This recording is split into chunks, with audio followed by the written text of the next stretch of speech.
আসসালামু আলাইকুম। আমি প্রভা ফাতেমা। আজকে আমি আপনাদের জন্য নিয়ে এসেছি মিটবল উইথ স্প্যাগেটি। এই রেসিপিটা বলতে গেলে এক কথায় অসাধারণ। সবচেয়ে বেশি বলতে গেলে যেটা উপকার হয় সেটা হচ্ছে বাচ্চাদের স্কুলের টিফিনে। এছাড়াও হঠাৎ মেহমান চলে আসলে এটা তৈরি করে সামনে দিতে পারবেন খুবই অল্প সময়ের মধ্যে। চলুন তাহলে শুরু করা যাক আমাদের আজকের এই মজাদার মিটবল স্প্যাগেটি। এখানে আমি প্রথমে নিয়ে নিয়েছি কয়েকটা ব্রেড। এখন এই ব্রেডের সাইডের অংশগুলো আমি কেটে নিচ্ছি। আমার কেটে নেওয়া হয়ে গিয়েছে। এভাবে আমি বাকি ব্রেডগুলোর সাইডের অংশগুলোও কেটে নিয়েছি। এবার আমি এই ব্রেডগুলো ছোট ছোট পিস করে কেটে নিব। কেটে নেওয়া হয়ে গেলে এখন ব্রেডের পিসগুলো একটি বাটিতে নিয়ে নিচ্ছি আর এতে দিয়ে দিচ্ছি 1/3 কাপ স্বাভাবিক তাপমাত্রায় লিকুইড দুধ। 2 মিনিটের জন্য ঢেকে রেখে দিচ্ছি যেন দুধটাকে এই ব্রেডগুলো ভালোভাবে শুষে নেয়। 2 মিনিট পর এবার আমি এতে দিয়ে দিব গরুর মাংসের কিমা। অনেকের বাচ্চা আছেন গরুর মাংস খেতে পছন্দ করেন না, সেক্ষেত্রে আপনারা এখানে মুরগির মাংস দিয়েও এই কিমাটা করতে পারবেন। এটা আমি একটা ব্লেন্ডারে ব্লেন্ড করে নিয়েছি, আপনারা চাইলে পাটাতেও পিষে নিতে পারেন। এখন আমি এতে দিয়ে দিব 1/2 কাপ পেঁয়াজ কুচি, 1 টেবিল স্পুন রসুন কুচি, 1.5 চা চামচ মরিচের গুঁড়া, 1 চা চামচের থেকে একটু কম গোলমরিচের গুঁড়া, সামান্য পরিমাণ টেস্টিং সল্ট, স্বাদ মতো লবণ, 1/2 চামচ চিলি ফ্লেক্স। ঝালের পরিমাণটা আপনারা আপনাদের পছন্দ মতো দিতে পারেন। দিয়ে দিচ্ছি একটি ডিম, ধনিয়া পাতা কুচি এবং সামান্য পরিমাণ সয়াবিন তেল। আপনারা চাইলে সরষের তেল অথবা অলিভ অয়েলও দিতে পারেন। এবার এই সব কিছুকে একত্রে একটু ভালোভাবে মাখিয়ে নিব। আজকের এই কিমাটা আমি কুরবানি ঈদের সময় করে রেখেছিলাম।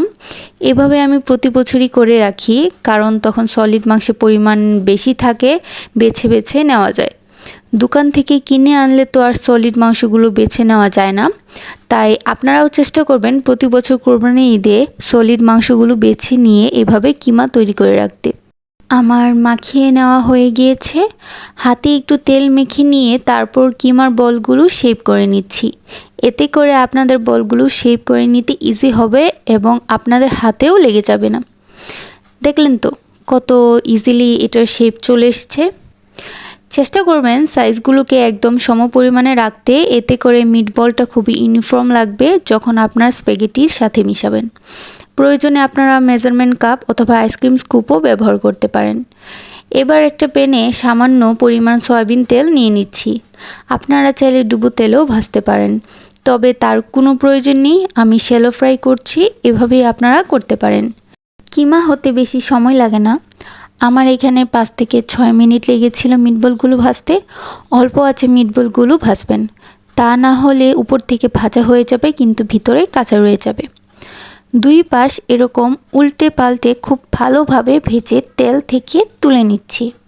এই মিটবলটা খেতে এতটাই মজা হয়েছিল যে ভাজতে ভাজতে আমার বোনেরা খাওয়ার জন্য টানাটানি শুরু করে দিয়েছিল। আপনারা কিন্তু এভাবে অনেক বেশি করে তৈরি করে সেটা ডিপ ফ্রিজে ভরে রাখতে পারবেন। এটা রেডি থাকলে সহজে আপনারা বাচ্চাদের টিফিনে করে দিতে পারবেন অথবা মেহমানদারিতে আপনাদের কাজে আসবে।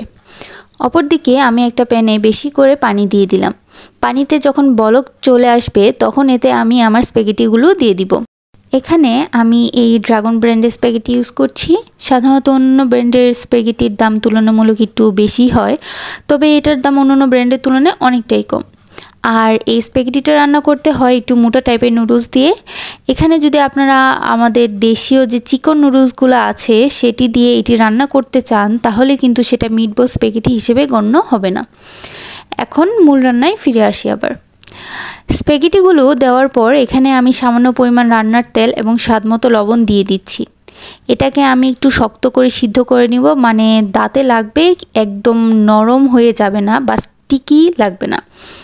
এবার এই স্প্যাগেটিগুলো সিদ্ধ করে নিব 8 মিনিটের জন্য। আমার স্প্যাগেটিগুলো খুব ভালোভাবে সিদ্ধ হয়ে গিয়েছে। এবার এটাকে আমি চুলা থেকে নামিয়ে নিব। মিটবল ভাজা তেলেই এবার আমি দিয়ে দিচ্ছি 1/2 কাপ পেঁয়াজ কুচি। আপনাদের যদি মনে হয় তেল কম হয়ে গিয়েছে তাহলে চাইলে আরও কিছু পরিমাণে সয়াবিন তেল অ্যাড করতে পারেন। 1 টেবিল চামচ রসুন কুচি দিয়ে নেড়ে নিচ্ছি। ফ্লেভারটা বের হয়ে এলে এর মধ্যে 1 চা চামচ মরিচ কুচি এবং একটি তেজপাতা দিয়ে আবারও ভালোভাবে নেড়ে নিচ্ছি। মরিচ কুচিটা টোটালি অপশনাল, আমি একটু দেশি ফ্লেভার আনার জন্য এটা দিলাম।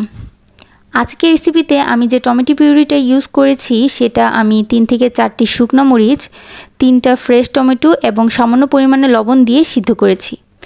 এরপর টমেটোর উপরে খোসা ছাড়িয়ে পেস্ট করে নিয়েছি। আপনারা চাইলে ক্যানের যে টমেটো পিউরি আছে সেটাও এখানে ইউজ করতে পারেন। এবার টমেটো পিউরিটা দিয়ে দিচ্ছি। এই পর্যায়ে কিন্তু চুলার আঁচটা একদম কমিয়ে দিব এবং সসটাকে একটু ভালোভাবে নেড়ে নিব। প্রায় 1 মিনিটের মতো ভালোভাবে নেড়ে নেওয়ার পর এতে এখন আমি দিয়ে দিচ্ছি 1 চা চামচ অরিগ্যানো, 1 চা চামচ গোলমরিচের গুঁড়া, 1 চা চামচ লাল মরিচের গুঁড়া, 1 চা চামচ চিলি ফ্লেক্স।